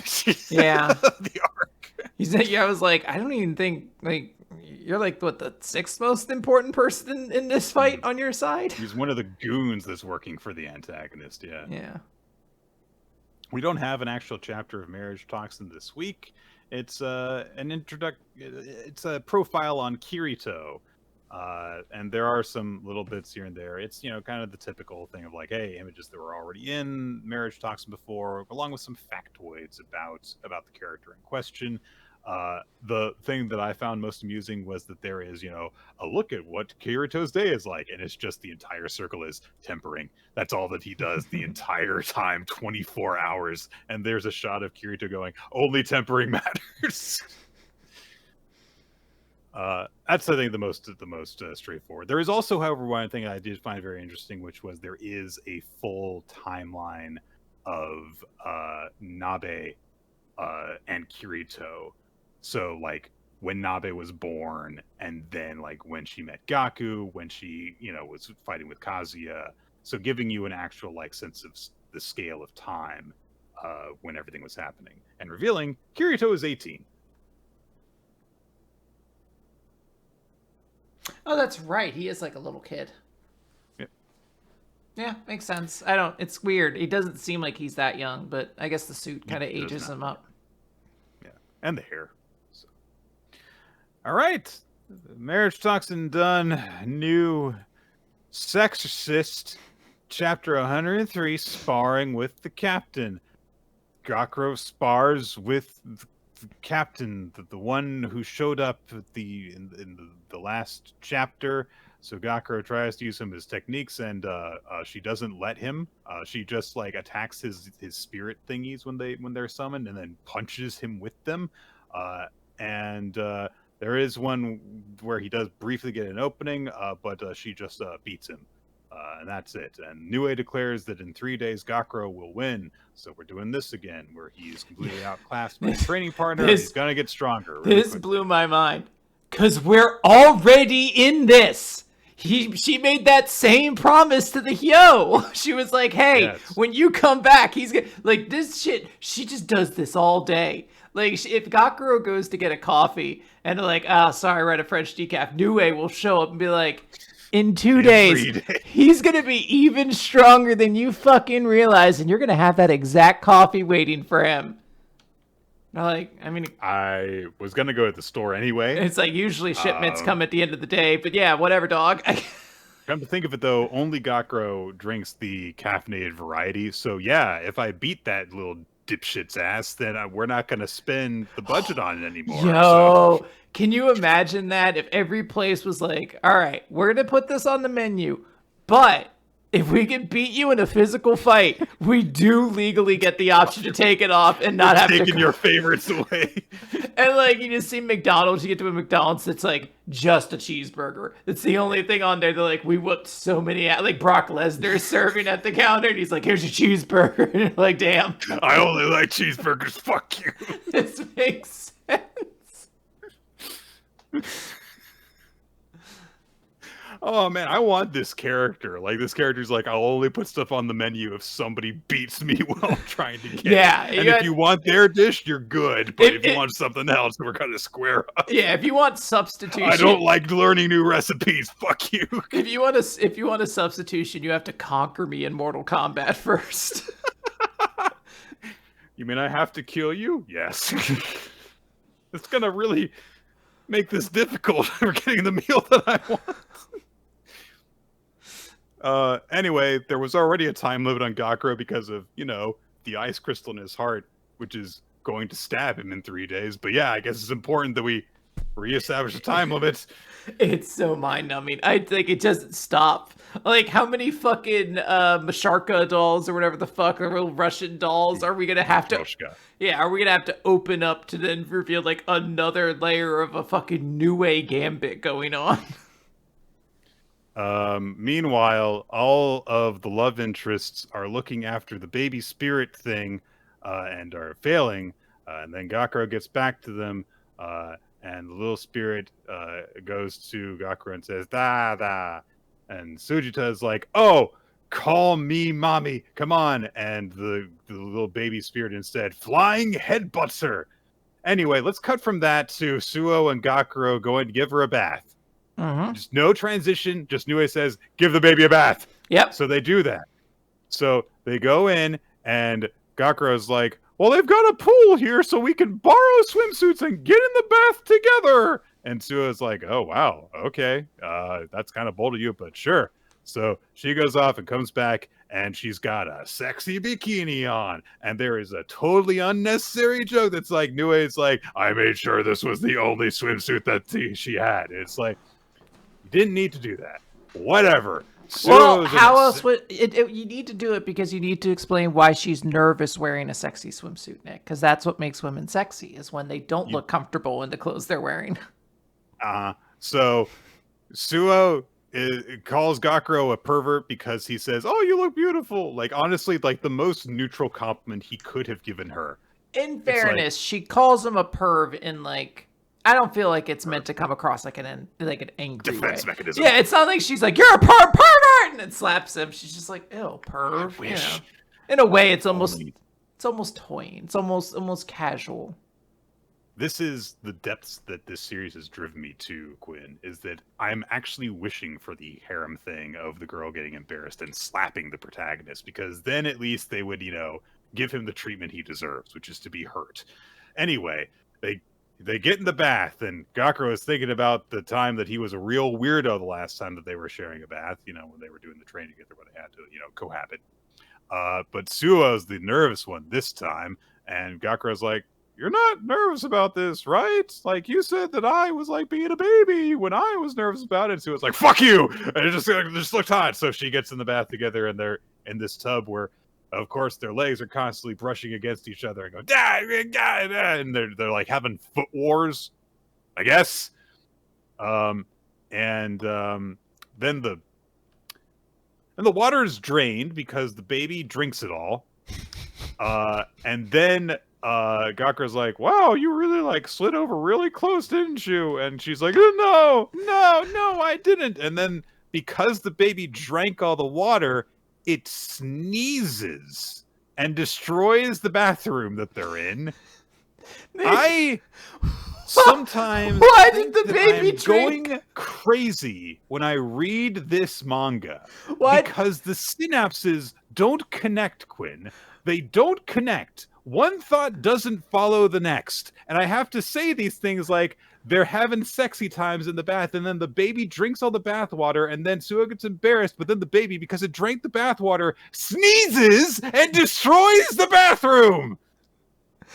I don't understand why the baby starts drinking all the bath water. I don't conceptually get it. Like,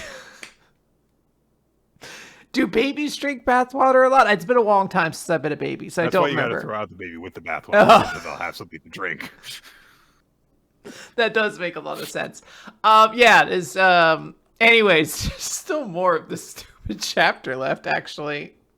Suo wants the baby to call her mama, tries to do that. Gakuro comes in while she's doing that, and she gets embarrassed, which honestly, like, that shouldn't be that embarrassing. Like, you want the kid to like, see you as a parent when you're trying to, like, parent it. That's not that embarrassing. Whatever. Then, in the middle of this, the baby just goes, "She's quite a good girl, isn't she? Enthusiastic, devoted, and she's doing her very best." And the baby has turned into a form that makes me uncomfortable, Quinn. This thing is 2 days old, and it looks like this. What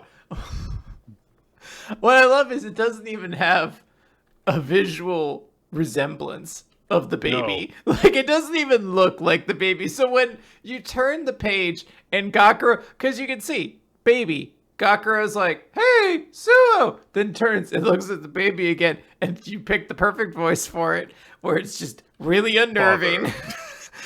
And you're just like, did you replace my baby with a grown-ass woman? Like, that's the logic I would be still operating under the assumption of. But instead, it's a much grosser thing. Like, this is like Nue's fucking Divergent baby or some shit like that. Well, because Gakuro is like, is that you, Nue? And it's like, all these things are freaking branches of Nue's power. Yes, it is her. Like, Yodama and your other spirit thing, they are all Nue. Like, all your power is Nue. This isn't even a revelation. You better have some explanation for why it's special that this one has the form of Nue, but a lowly princess. Just fuck! And meanwhile, Nue is having a conversation with the captain who says that baby has the aura of a Hyo. Yes! Because it's Nue's power! All of you are fucking stupid! The captain says she's gonna kill the baby. I'm all for it. I've never wanted a baby to get murdered so much in my life. This series is pain. It's just pure pain injected directly into my eyeballs once a week. And anyways, Akane-banashi. Akane-banashi, story 163, the final. It's time for the Zuion Prize final. Hey, so Zenmai is wearing a headband that says "I am Protag" on it, which good for you. I'm glad he believes. That's the important thing, right? Kashio and that one woman from his press agency are there to cover the event. Hikaru is being interviewed by someone and asks like who she's most worried about, and Hikaru, of course, immediately thinks of Akane, but because she's like, there's no way that's all that Akane has, and so, but she has to give like the professional answer. She says that she, came in second in the preliminary, so she's going to avenge her honor, referring to Kashio. And Himai, I think is her name, is there, because she's working as like Kashio's agent essentially. And she's like, yeah, so she's like going after you. And Kashio's like, Karashi, not Kashio, sorry. I was saying it because of the journalist who was there before. Karashi is like, whatever. A boss battle isn't over after you win the first time. Thank you, you glorious fucking dork. You. But she observes like, oh, you considered what you did a boss battle. In other words, like, you're still think that this is dangerous. And she is also thinking about like Akane, and Hane, who definitely doesn't have a crush on Karashi, is like, what is this with this guy being surrounded by beautiful women? Which might be the first time we've had a character refer to Akane as beautiful in this series. I think. Anyway. Shomei is here. Wouldn't you know it? He's here to judge the thing he was supposed to judge, but, he gets a big full-page spread for his appearance, and everyone's like, oh, good morning, and then immediately everyone's no longer like, oh, festive and stuff. They are serious. He looks around, sees that there are 5 competitors present, looks at his watch, closes it, and says, remove the absent contestant from the schedule. And someone says, are you sure we should? No. Reward good and bad appropriately. That is my principle. I am here to be your judge today. No fucking around. Straightforward. That's it. And Hikaru is like, what the fuck? God damn it, that's it? Akane's not here, and that's just it? She's just disqualified by default? And she's really pissed off about this. And Karashi doesn't say anything either, but he's also kind of pissed off about it. And both of them start to object as they're about to send out word that Akane has been disqualified and is going to be removed from the contest. But at just that moment, a hand is raised. Tyson appears. He has run into the room, and he says, she's been here for a while. The agency put her in a different room. She is here. I'm sorry we didn't make that clear. And there's, the staff is apologizing for not letting Shomei know that she's there, and that she was put into another room to get some rest. And at just that moment, Akane staggers out like a fucking zombie. They've given her a different kind. She looks like she's just crawled out of a television. She looks like Isho in a lot of appearances that we've gotten from him. She's got a different art style compared to everyone else around her. Yeah, very heavy lines on all of her clothing, hair. She greets Shomei, still like teetering on her feet, and she says, "At last, I've done it. I've become only Rakugo." Okay, so she's fine. Everyone around her is even saying, "Like, is she okay?" Like, it's very obvious to everyone.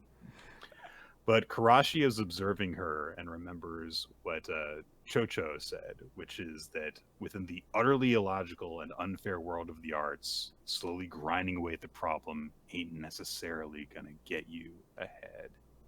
And Karashi realizes that she's done something crazy in this moment. And both he and Hikaru are like, oh, hell yeah, this is gonna rule. This is gonna be great. Shomei says, that was hasty of me. I will take back my scheduling demand. I do remember the promise I made with you. I will determine if you are worthy of receiving God of Death. And that's it. So Akane has done something, and we'll get to see the final round of the competition soon. Hooray! Huzzah! All right, yeah, good chapter. I'm excited to see what Akane has in her pocket, but I think we're gonna have to wait quite a while because I presume the assumption would then be to save her for last, if she like barely crawled out conscious. I wonder if they're going to do the order of participants in the ranking order. So Karashi first, then Hikaru, then Akane second to last. Which would leave Zenmai to be the follow-up. I mean, no, I'll be honest. I don't think we're seeing the other three characters. Doesn't seem like we're really trying to establish them. If that's the order, that's got to be the joke, though. That Zenmai's got to be the one to follow. He's like, don't worry, guys. I'm about to blow the goddamn roof off this place. Akane goes, and he's like, hey, guys. Hey, where's everybody going? Guys, I'm up next. I'm the one you all waited for. I'm the guy you wanted to. I'm the pro tag. It's on my hat. They can't put it on a hat if it's not true. All right, Nick. Well, let's wrap up this episode of Weekly Manga Recap with One Piece, Chapter 1152. A horrible day. And hey, Yamato has made it and given Kawamatsu the hat. Isn't that cool? Yay. So, several of the members, this is going to be such a complicated chapter. I didn't have time to reread this, so I'm going to be partially remembering it as we go. But this is also a very chaotic chapter. Fortunately, we are ahead of schedule now. We did a good job this episode. Most of the giant pirates are preparing to go up to the Sun World, I believe is what it's called. And there is a moment of Gabon being like, hey, Luffy, make a mental note of how you use your color of Supreme King. They are not immortal. So Luffy's like, okay, cool. I'm going to go help everybody. Loki is also like, all right, well, you know what? You talked some sense into me. I wasn't able to verbalize my own power. And in that case, I've experienced that the Holy Knights need to be stopped. Undo my chains and take me with you, Haruden. And everyone's immediately, like, Haruden, rather, is like, no, of course not. No, I'm not doing that. There is a moment where Gabon is like, hey, wait, one more of you has Supreme King Haki. And Sanji's like, me? And he's like, no, I think it's you. I knew that I was better than Zoro. He's like, I think it's you. It's so funny. He's like, now Jinbei and Mosshead won't get the better of me. And he's like, no, it's not you. It's actually you. It is said Mosshead. But Zoro, not aware of this. He's like, wait, I can use Supreme really? King Haki. And he's like, what do you... I also love that Luffy's like, wait, you didn't know it's flowing out of you. You have literal flowing aura, dude. You got to get on this. Basically, Gabon just kind of chastises him for being like, how do you expect to support your captain if you don't know what you're doing? So Gabon's like, sorry about that. Sanji tries to come and be like, hey, wait, what about me? But the fight just starts continuing between Loki and Haruden. that's just like, look, we cannot trust you. And Luffy calls out, is like, hey, Loki, join my crew. Then you can set him free, right, Harukaze? That's how it'll work. Yeah. Everyone's stunned by that. Zoro and Sanji are both like, Luffy, we can't bring him on the ship. He's too big. He's too big. Also, he eats so much food. What would he even eat? And nothing in regards to whether he is trustworthy or not. Just like, no, we cannot physically bring him with us. No, this is a brilliant move on Sanji and Zoro's part. You can't talk that to Luffy. He won't take that shit. But if they bring up logistics, if they're like, Luffy, he cannot fit on the boat, Luffy can understand that. But if they're just Luffy's not even listening, though, because he's like, if anyone's got a problem with that, I'll whoop him. Yeah. Loki, of course, gets really scared. He's like, shut your mouth, pipsqueak. You think I'll be a henchman for you? And Luffy's just like, I want to see him fight. I want to see what he does, which is also how I feel. I want to see what this little guy does. But Gabon's like, hey, go and unlock Loki's chains. But, Haruden's like, not you too. Like, this guy killed 113 soldiers. Like, he gave Chief Ja Rule this, like, grievous rune. He slaughtered his own father. Like, this guy fucked up a lot. But Gabon's going to be like, I know. And the day it happens, we all felt a really weird hockey from the castle. And Shanks and I headed there, but we didn't see the whole thing. Luffy's like, Shanks? Harden stops to be like, okay, everyone else go up, including Zoro and Sanji. You guys start heading up. We have to finish this conversation, essentially.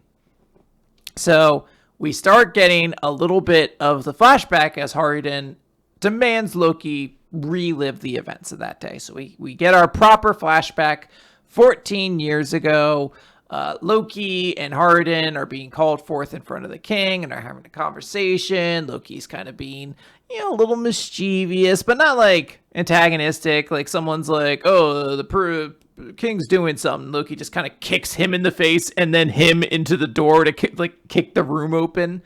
But when they get in there, all the guards are stabbing the shit out of the king. It is kind of unclear what's happening, but like 20 soldiers are pin cushioning him. And we cut away from that over to Gabon's house, where he is enjoying a nice hot spring with Shanks being like, man, how long's it been? 3 or 4 years? And Shanks is like, the captain died a decade ago. What do you mean? But he brings up, he's like, yeah, it's been my Shanks saying my life's changed. My original plan was to just join up with Buggy and lead a, laid back pirating life. But there's still so much to learn. And Gabon refers to him as a child of fate. Don't bother thinking over the tricky little details. We get a little bit of a wait, Shanks has a fucking abyss mark on his other arm? Wait, does he? I don't even know what an abyss mark is. Elbow? Yeah, he does have a mark there. Interesting. I wonder what that means. I don't know what abyss mark means. I assume something bad. But I don't remember everything in One Piece, unfortunately. This is usually one of those things I catch at a reread. But the abyss is the magic circle that the 5 elders used when they were summoned. Okay. It would make sense. Okay, that makes sense. We know that the Figureland family is Holy Knight, so he just presumably I don't think that is an abyss mark. Which arm is that? Is being the referred to? Is that the left arm? Yes, it's his left arm. That's not an abyss mark. Oh, okay. That's like that looks like Whitebeard's sigil. Well, it wouldn't be Whitebeard's. He has no affiliation with Whitebeard, to my knowledge. Well, it's 2 like crossbones and a circle around it. Maybe it's a sniper for Usopp's dad. He's like a really big fan of Usopp's dad. Maybe it's a like a surgeon mark, so that the monster knows which arm to bite off later on. Ooh. Well, this is this yeah, I guess he lost his entire arm in the Luffy thing. I don't know. All this stuff is irrelevant. Go watch your favorite One Piece YouTuber, and I'm sure they're talking about this chapter in great detail. Unfortunately, Ripley is there to watch in. They kind of discuss a little bit of the mechanics of what it's like to be married to a giant person who's like on like 800 times your size or whatever. And there's to be up high so he can feel tall. Yep. And there's a moment where Gabon asks him, like, hey, how much do you know about King Harold? They worship him like a god here. And Sang says, oh, yeah, I met him once in Marriagetoxin. We got along right. But there was something we couldn't talk about in the Holy Land. So if he's back home, I'd like to discuss it with him before it's too late. But then there is this insane feeling of hockey, and King Harold perished. And then suddenly there's banging at the door about who blocked the door, and someone screams help and gets cut down. Chicharul gets stabbed in the head. A lock gets taken off. The treasure, the forbidden devil fruit gets taken. But it says, what was it that caused people to praise him so?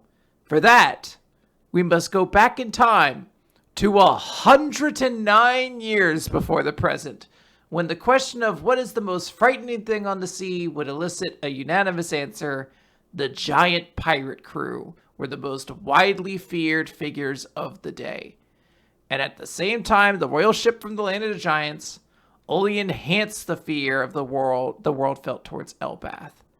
And a major reason for that was that Harold, king of Elbath, who had just ascended the throne at 45 years old, which is considered to only be about 15 years old if you're like a human, was undeniably a low-life scumbag. And we get in the background... Curb stomp!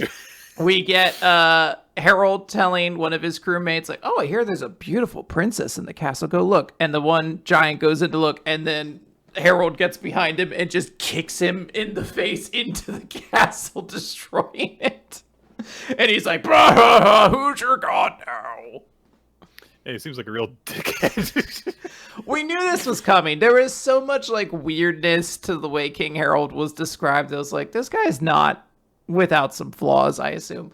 But yeah, that is what's going on with One Piece. We're going to be finally into the flashbacks.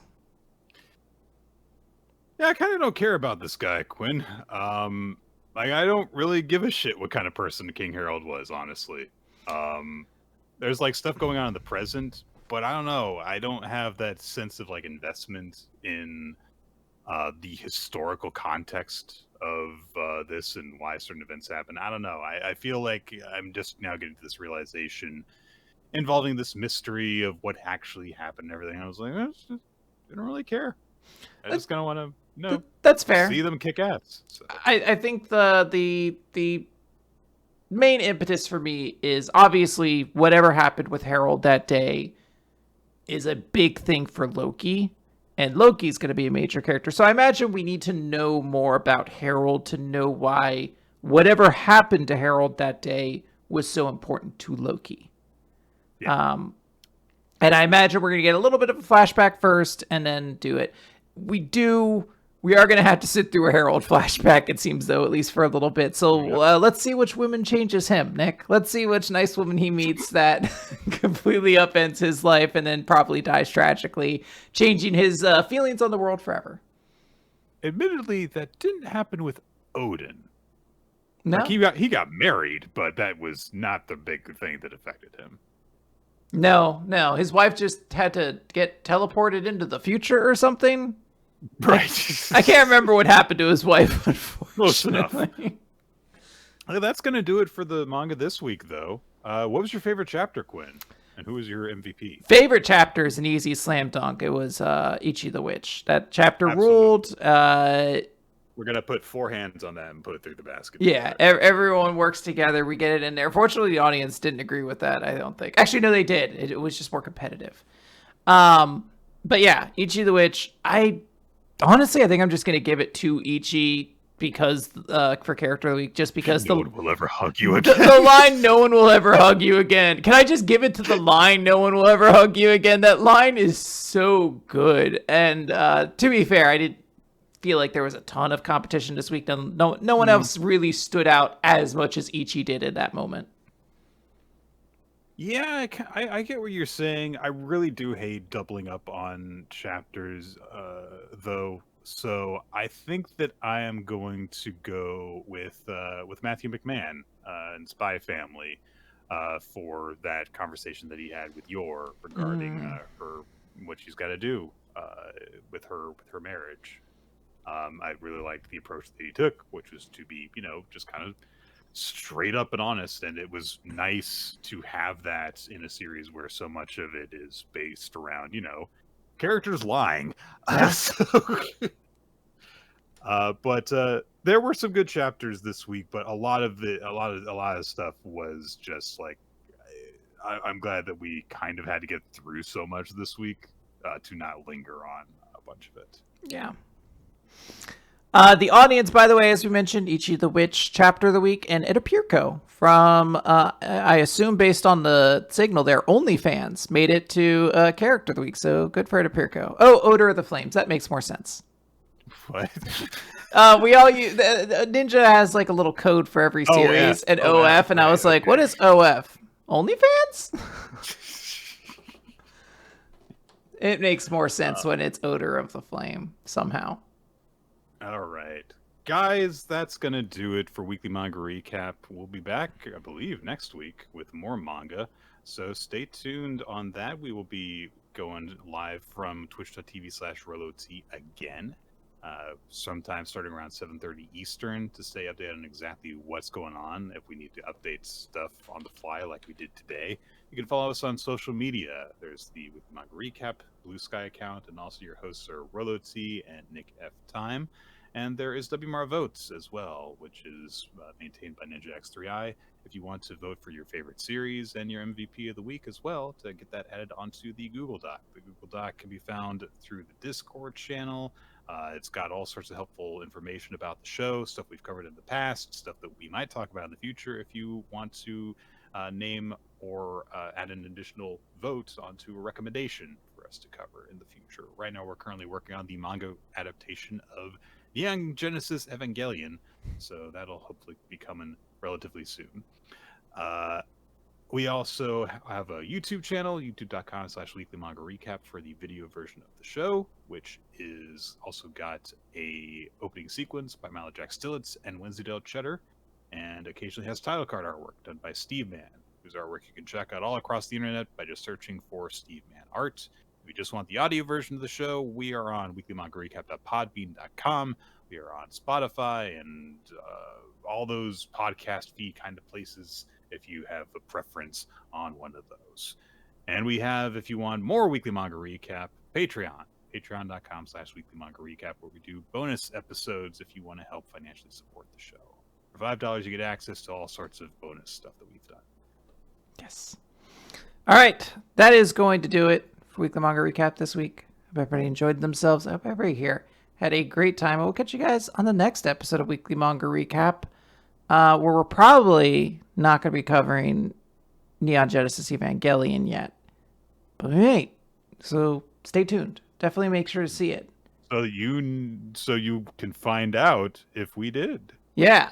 Cliffhanger. And that's the episode that'll tell you what the antidote is. So just keep that in mind. You made sure to give me a separate dose, right?